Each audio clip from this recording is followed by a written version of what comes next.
Well, good morning, everybody. Yesterday as I was driving home from Indiana, I was just thinking a lot about some of the misses I think I had with the forecast for this past summer. So I was thinking a lot about the cooler conditions we saw across the northern tier of the United States, and I was thinking a lot about this hurricane season. I want to start here today. So I'm going to go through the hurricane season again, and I want to pick up again with our model forecast as we look out over the next 10 plus days. I want to talk to you about where I think this temperature pattern's heading, and at the end, we're going to be looking at some global weather updates. All right. So this is what's going on right now in the East Pacific. We actually have four areas over which we're watching. The two that are most interesting to me right now would be this hurricane here that's expected to get up to Category 2 in strength before it weakens as it approaches Hawaii. And then this Invest 91E. This is another one that I think is going to be just important to watch. And the reason why I'm thinking about this is that if you come back to the narratives I had back early in the spring about the hurricane season, it was way more about the Atlantic than it was the Pacific. And normally that's because as La Ninas begin to develop, we tend to suppress the Pacific with upper level subsidence. And instead, a lot of that subsidence has been at times over the Atlantic. And so it's just, it's just some verification on what we were watching. But as you look at the upper level flow, the low level flow, forgive me, I want to just point out a couple of things. So here are these two systems we're keeping an eye on. There's actually the other two little waves just to the south of it here. And as I look at it, I also noticed the large ridge that's north of Hawaii. This is temporary. Some of the models wanted to put that and leave that there for weeks, like the European weeklies did, right? We know that that's not going to be the case. We see the deep load that's in the that's north of the Aleutian Islands in the Bering Sea, and the influence that these decaying systems that are in the West Pacific are having on that. And I want to just be watching the interaction between these tropical features and these extratropical features over the next several days. In fact, probably going well into September too. I think these are going to be critical, kind of a transition time period between what's going on in the tropics and what's going on here. All right. So let's come back to this idea though and just take a look at these next two systems. While they are expected to weaken as they move toward Hawaii, we do have the first one here, Gilma, that is quite strong now. I mean, it's Cat 1 hurricane, and its remnants will be moving toward Hawaii. So this could be a big wave maker across parts of Hawaii. And then the system to its south is forecasted to kind of hold it together with its track and pass south of Hawaii as well. So this could be, something that really increases the winds, because remember, these are going to be spinning in this direction as they come to the south of Hawaii. So we're going to get those stronger winds out of the east, and we do expect quite a bit of wave action. So again, a couple of systems in the Pacific to be keeping an eye out on, but just looking back at the Atlantic, right now, this is our tracks of our systems we've had so far this year. And while they've really shown us the position and strength of the Bermuda High and its influence, I mean, these are very, very regular hurricane tracks. If you just think about historically how they tend to move through, Debbie and what was the name of this one? Beryl, forgive me. Debbie and Beryl were kind of our two big systems so far this year. And if you look at it, because of their size and strength, we're actually ahead of normal on accumulated cyclone energy. That's one metric by which we use to measure tropical systems. But a lot of the contribution from that came from Beryl, and a lot came from Ernesto, which was the system, of course, that stayed way out here in open ocean. So by some metrics, we're like, no, we're ahead of average on certain things like accumulated cyclone energy. But in terms of number of named systems, I just thought we'd see a whole lot more activity up to this point. Now, we know a couple of things are in place. We have the weekly developing La Nina, and at times it's pulled back on the wind shear in this area. The ocean temperatures are plenty warm enough to support tropical development. Some places in the Gulf of Mexico, for example, are easily above 90 degrees Fahrenheit, and we can see Ernesto's cold water trail, which I think is just a neat thing to always observe on the on the satellite derived ocean temperatures here. But I think the thing that is quite interesting to me is this. I often show you these. I know this is a large matrix of graphics here, but you can pick out your basin. So I'm just really looking right here at this one, the tropical Atlantic. And what I find interesting is that, do you remember how we looked at this several times? I said, if we keep the wind shear low, the likelihood of getting development is very high. Well, this is where the wind shear has trended over the last couple of weeks in mid-August. So we just say, why is the hurricane season shut down right now?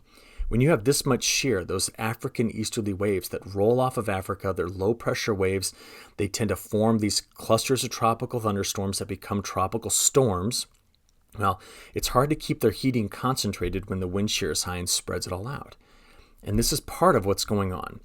Now, what we've been forecasting is that there's going to be a drop in this at the end of August.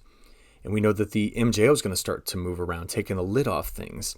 And that was the thought about getting this critical time period here at the end of August and beginning of September to really crank back up with hurricane development. But there's another issue with this, and I think I'll just play this to kind of see it. And that is we continue to see plumes of, Saharan dust getting pulled across the open Atlantic. And that Saharan dust is kind of an indicator on humidity and how dry things are. And remember, when a hurricane has to kind of ingest some of that dry, very dusty air, it changes the tropical moisture profile and changes the drop size distribution, which changes the entire dynamic of the storm. When I say drop size distribution, I'm saying the more dusty air that gets ingested into the storm, the more smaller drops we tend to have inside of the cloud field and the rain, core of any tropical thunderstorm. And that just changes the heating. It changes everything. So this is why we look at all of these things. And I'm not going to pretend to be a hurricane expert, but I did study, dynamics and precipitation physics a lot, and I just want to tell you what we're watching here. So thinking this all through, it's also a reminder that we're right about here in the hurricane season. So this is a histogram of hurricanes and tropical storms going back from 1944 to 2020. And as we look at this, you can see that the peak is still another 20 days away or so. So we still have that. Then the whole second half of the hurricane season, which, as you can tell by the shape, it tends to ramp up quickly and slow down, come off the peak much more slowly. So it's important to know that the second half of the hurricane season tends to linger. One of the big reasons for that is ocean temperatures reach a peak about September 15th. And because water has 5 times the thermal inertia as soil, they just tend to stay warmer longer into fall and continues to support tropical development. So if we have any chance at hitting some of these big numbers that have been forecast, and I've been one of them that's been forecasting them, I think a lot of it's going to come right at the peak of the season or after. So I was just digging a little deeper, though, because I'm trying to understand what's been missing. So I'm going to take you down to about a mile up in the atmosphere, and we're going to look at relative humidity. These colors are where the humidity is drier. That's where it's been higher. And as you take note of this, just look at this large area here where that Saharan dust has been getting into. The humidity values right now going into the reanalysis data show that it's off by 6-10%. And that's a lot. That's probably enough for there to be, issue with getting tropical storms to continue their development to become, hurricanes. There's a lot of other really great things to look at on this map, by the way. For example, look at the flow around the Bermuda High and the high values of humidity we've seen since the middle part of July. Look at the drier air that's been here in the southern plains of the United States. I think that's a really important key piece to be looking at too. But I'm focusing right now on the hurricanes, and that's a major component to this, to why we've not seen the tropical systems develop like originally thought. There's another part to this as well, and it has to do with the MJO. So the MJO has been weak, but it's been largely focused in the Indian Ocean, and there's been some sinking motion over phases 4 and 5. Now, for the last several weeks, I've been telling you, as soon as that MJO punches over here into phase 4 or 5, it redistributes the sinking motion that's in place here. And what that allows is more rising motion in this part of the Atlantic coming off of Africa, and we just tend to get more systems. And we've been thinking about that and trying to forecast that for a while now. So this is just one way to visualize the MJO.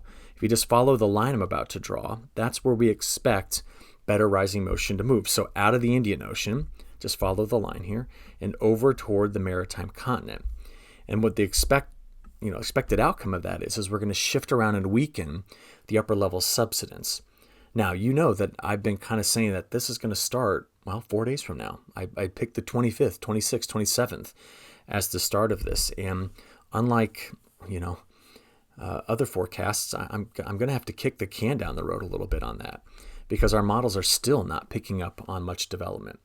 This is a 10-day forecast of where there's tropical low pressure that's expected to form. And you'll just notice in this animation, there's not a whole lot in it that is, well organized and shown up as deeper low pressure systems. The Bermuda High is in place. We just have some upper level suppression. The wind shear is a bit high and the humidity is too low. And I think you just look at those big picture things, and that's part of the reasons why this season's just not cranking up yet. So the influence of this is really important for so much of the United States. And part of that is because of this. I've received some messages, I told you yesterday, from some folks down here in the South that are like, hey, we could use a tropical storm or a very weak hurricane. Doesn't produce flooding, doesn't produce wind damage, but just brings in some flow to get some moisture back into this area. Now, this is not a map of precipitation. This is a map of temperature. And I'm showing you this because of how hot it has been in parts of Texas and Oklahoma. At times in the Mid-South, although recently some cooler weather's gotten in there. And then down here across the southern tier of the United States, it's been quite dry, and it has been very, very hot as of late. So to see this, this continue in this area without the relief, I mean, it has been very dry. Look at this 14-day precipitation map. We've got places in Texas, Louisiana, Mississippi that have gotten nothing. Some places only picking up a ½ inch in the last couple of weeks. While there's been extremely heavy rain at times, it's rolled north around that big ridge we talked about yesterday. We've missed out on this in this area. This moisture is really lacking, and the risk of flash drought is very high right now, given these temperatures. So again, that's a 14-day observed precipitation map. It's the MRMS data. So this is mostly a radar and rain gauge product, mostly radar though. And it just kind of shows us who's been wet and who's not. So yeah, we're watching this. We're trying to see when we're going to take the lid off of the atmosphere here to get things going. But as I was thinking through and preparing this morning, my mind landed back on a map I make every day. It's on agweather.com, and it's this one. It shows cumulative solar downward solar flux. In other words, how much sunlight gets to the ground. And I made a case yesterday about the coolness that's been in the northern plains and the extremely wet weather in the northern plains.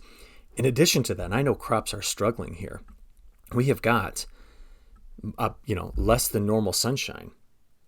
And this has been very important to the health and progress of the crops up here. And I know yesterday I showed you the NDVI values. And I tried to make a point that NDVI value is not the end-all be-all of how we measure everything about a crop. But these kind of metrics help us to put it all together and understand that there are some significant stresses in the northwestern Corn Belt at this point. Take a look at a couple of other regions. Northwest has been quite cloudy for the last month. The Northeast as well.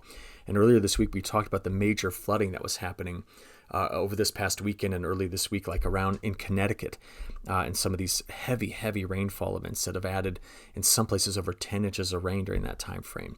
I mean, you can see them. Let's go back to it. Where did I put it? There it is. Look at that in the Northeast. Extremely heavy rainfall here. So the flash drought side of this, down into Texas where the heat has been on, the moisture has been lacking, we've had abundant sunshine. We're way above average on our sunshine across these areas. And as a result, we've had the opposite effect that we've had across the northern tier of the United States. And I think it's just important to kind of put that into maps and to see what's going on here. Okay, so is there anything coming? Are any of the models picking up on a signal that the tropics, let's go back there for a moment, are going to start to light up? This is the European weeklies, the brand new ones just released. And we're looking at, from now through September 19th, so the next month, at pressure anomalies. And what you note here is that the pressure is expected to lower in this area on the southern side of the Bermuda High. And a lot of times when we see this, we do expect the tropical season to get going. But I'm making a point here that even though the next 30 days shows systems rolling off of Africa, coming across, and you see the Gulf of Mexico is wet, the south, off the southeast coast is wet, around Florida is wet in the models. We have to see these other ingredients come in alignment with this. And when they do, for example, when the MJO moves to 4.5, when the humidity profile increases, when the African dust is a lower factor, we will begin to produce these tropical systems that are going to go through. Now, as you look at it, though, a lot of your attention is probably drawn here. And we do know that the next 10 plus days is relatively dry in this area. But if we just come back to the United States here, there we go. That is the precipitation anomaly forecast for the next 30 days. It's heavily biased toward the next 2 weeks, just so you know. But it is, it's what the new model runs are looking at. Now, as we start to think through this, we've got to then just start asking questions about other factors with this. And the first one I want to talk about, I think, is that pattern going to lead to a hot and dry scenario, or are we going to continue to see some cooler weather? Like just this morning, just before 7 a.m., as I was recording this, man, we had some cool air around the Great Lakes. That's all a part of that broader trough feature we've been talking about there, while the heat stayed on in the southwest and in the southern plains in the overnight hours. Okay, so that leads us here. As we take a look at this morning's all hazards weather map, we do have red flag warning that is out for parts of Wyoming today. And then you come down here into parts of New Mexico and Texas, and right along the Red River here, we do have the heat advisories and the excessive heat warnings that are still in place. And it just brings me back to kind of where we started with this. I'm curious as to how the models are going to handle the breaking down of this ridge and what that's going to mean for the entire pattern going forward. And then the other part of this is going to be here in the Atlantic. You see, I made a case the other day that there's going to be this stalled out frontal boundary that's going to live right here where I'm putting this dashed line. And while we watch deeper lows come into the northwest, you're going to see that one exiting the northeast. This boundary doesn't move. And what I'm curious about is this large ridge that's been just hammering Texas with heat, parts of Oklahoma as well. I'm curious as to whether or not we end up getting some sort of low pressure development there. While we're waiting, here they are. These are these African easterly waves I keep talking about that are having a difficult time surviving the trip across the Atlantic to create something. So while we're waiting on this to occur, can we get something a bit homegrown down here in Texas? So it's speculative, but I'm going to look at it just to try to understand what's going on. So here we go. Let's look at the pattern. This is the artificial intelligence, but it's very similar right now to the European ensemble and other models. Deep low sitting off of the Pacific Northwest. We've been talking about this for a while. There's our Texas ridge. There's our shortwave to the north of it. This is all kind of nicely falling into place. The models have got this down. There's the broader trough with that cooler air that came into the northeast, out of the Great Lakes, out of the Midwest yesterday, and into this morning. All right, as we play this forward, Friday, Saturday, watch this trough just eject into parts of the Intermountain West. Now, normally when that happens, we're talking about severe weather, and we will be in this area. It's largely going to be pretty far to the north. This ridge is just dominating in this area. That's going to bring in a lot of heat this weekend into this section of the country. I'll show you that again in a few moments. But as I play out there to Monday, Tuesday, and Wednesday, did you see this? Look right down here. It doesn't look like much, does it? But there's this upper level feature. See it there? That's not a ridge. That's a trough. And it seems to be coming off of that frontal boundary that's stalled out there where those thunderstorms are located. And I think that gets into Texas.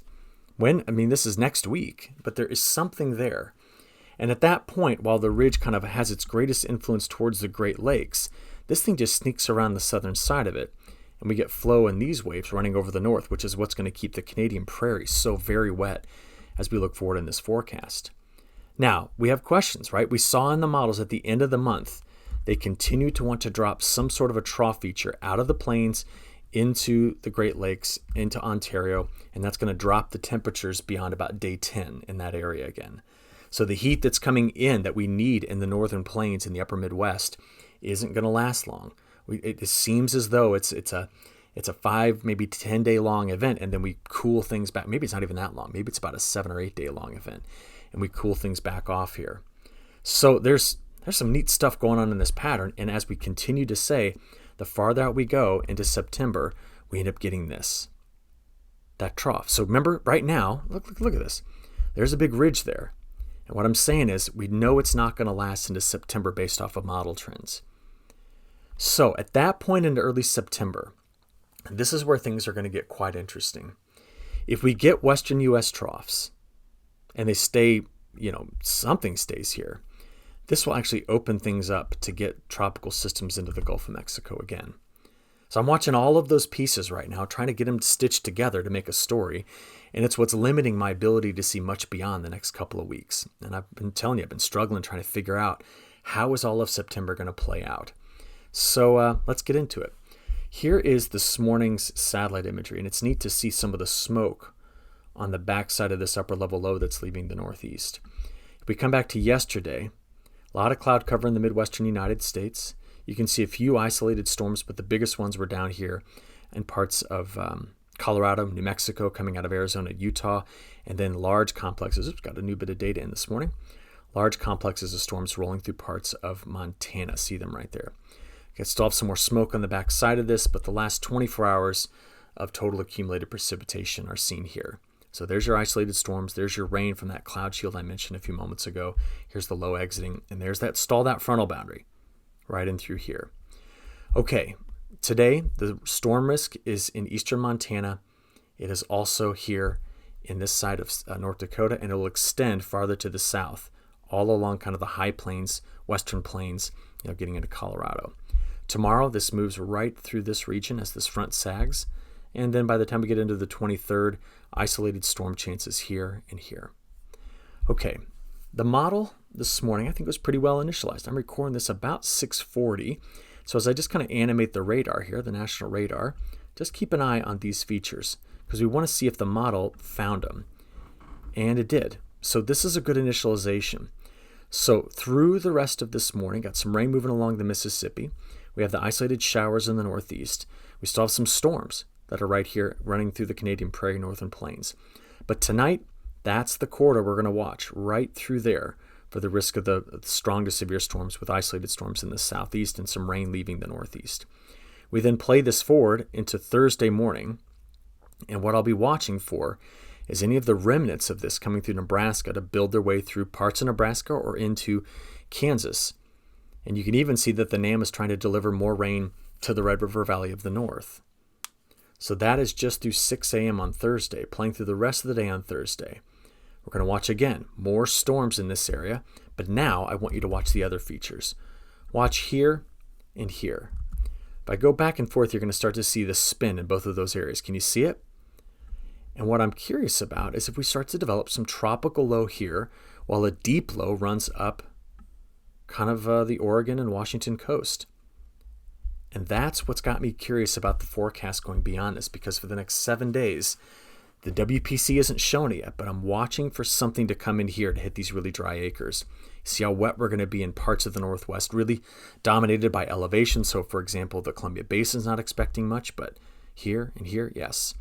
There is our southwestern monsoonal flow and the resulting thunderstorms. And then, of course, with this upper level low leaving, this is our severe weather area, and our frontal boundary stalled there. That's what's going on right now for the next week. The NBM 7-day, the NBM 10-day. Now, AI, this is its 7-day. And look at the 10-day. See this? See the increased chances here as well? And the incredibly heavy rains that have now moved toward kind of the eastern side of the Canadian Prairie. Look at much of Manitoba here, getting back into this part of Saskatchewan. We're drier here and here, but this is a bit of a change we have to think about. Let's look at the European. The European model 7-day to 10-day. Look at that, 7 to 10. See this coming in here? And notice how it increased the chances for rain getting through the Corn Belt as well. So every time we've seen longer-term, drier forecasts, especially for this corridor, they've failed. They have failed. So from there, let's look one more model, the GFS. This is 6E run. That's a 7-day forecast, and here's a 10. And the GFS is even more aggressive on bringing moisture into this area. So let's go ahead and have a comparison between the models and just have a look at them. GFS left, European right. We're going to play through the rest of the day on Wednesday into Thursday. Here we are to Friday and Saturday. What I'm curious about is this weekend, after this low goes through the northwest, we're going to watch two areas, here and here. And that first low goes into Manitoba and over to Ontario. I think the Europeans got a better handle on it. And we're going to watch down into Texas. See the surge of moisture coming in here? That's interesting to me, just to see that coming out of the tail end of that stalled out boundary. Now, by a week from now, the question is, does that upper level low we talked about earlier slide right over the Great Lakes, knocking the temperatures back at the end of the month? It's right here. The GFS has a whole different solution. It's a much more disorganized, but mainly built on high pressure behind it rather than low pressure out ahead of it. And it's even got snow coming into the Rocky Mountains in Wyoming in their forecast. So we look at that and we're just trying to assess what's going on in the next 7 days, but I took you all the way out to 9 days in this forecast. Let's now just look at some probabilities. On the wetter side of things, this is the chance of getting an inch. Where is it increased? In this area. It's always been here. It's been here. It's been along the stalled out boundary and with the isolated storms on the Front Range. But on the drier side of this is what the probability looks like of staying under 1/10. And we've seen some decrease in this area, but it's still stretched from Texas and Oklahoma right through parts of the Mid-South and into this part of the Mid-Atlantic. That's where we've continued to see that drier stretch show up in the models. From there, let's just go look at the reports out here for week 2. The CPC and the European are kind of in lockstep, and even the GFS is showing what's coming around here. See it? There it is in the Euro. Here it is in the CPC forecast for week 2. So I like those week 2 forecasts. Temperature-wise, here's today's highs, another cool one for the Midwest. But the heat in Texas, another day, 106 in Amarillo tomorrow. Gosh, this is Friday. Saturday, we get that snow chance here on Saturday, but watch the heat open up in the midsection of the country. Now, there's a lot of folks in here that would love to keep these low 90s around for a while, just for the crop to continue to finish. But this is getting hot. Nebraska, 99. Parts of western Iowa, well into the 90s here. Then we get into Monday, and already by Tuesday into Wednesday, we see the cooler air returning to this region. And the day 5 through 10 begins to show it in the GFS, so that heat just anchors here for a while. But day 10 through 15, some of the models are already washing it out. And I think the European has a better solution on it. Here's the day 5 through 10, and that is day 10 through 15. So these are the things I'm watching just in the next couple of weeks with the temperature and precipitation pattern. I'm going to blow this out to a global view. So as you look at it globally, all right, what we notice here for the next 15 days is the models have been predicting a big ridge there. It's not there now. It's over here. See this? We've seen that constantly throughout this summer. So this low is reinforced by some Pacific typhoons. The flow comes in and around. The ridge opens up for a time being, but this is eventually going to make its way across as well. The standing wave is this one. Large ridge over this part of Russia and Eastern Europe. And we have a deep trough here that's just sending the flow through. And one other piece to look at here is Australia. We've got very dry conditions in the interior, but much stronger winds to the south on this side of this low, meaning Tasmania, which is here. And then New Zealand is going to get just hammered with rainfall. Take a look at it. There's the temperature first. I'll show you the precip in a moment. Look how hot the interior of Australia is going to be. Well, we have the flow just hammering to the south. Europe under that large ridge, still very, very hot into parts of western Russia as well. Deep cold front that moved through parts of Argentina has made it to Uruguay, Paraguay, right in through here. That's where the focal point's going to be for heavy rain. And we've already talked about the U.S. There it is again. That is what should be kicking off plenty of African easterly waves to develop. But we need to wait till the atmosphere gets more conducive in the Atlantic for them to form. So my last map for you today is going to be precip. So there's the deep low over Iceland. Look at the flow coming in around it. But we're drier through a lot of Europe into western Russia because of the presence of the ridge. As I mentioned, extremely wet, capturing like part of Perth, but nailing Tasmania and hitting hard New Zealand. Very wet here when the MJO starts to park itself over Indonesia. We're drier along the Yangtze River. We're drier in the interior of Brazil because the monsoon hasn't started. But where the front is farther to the south, we've got some rain in Argentina.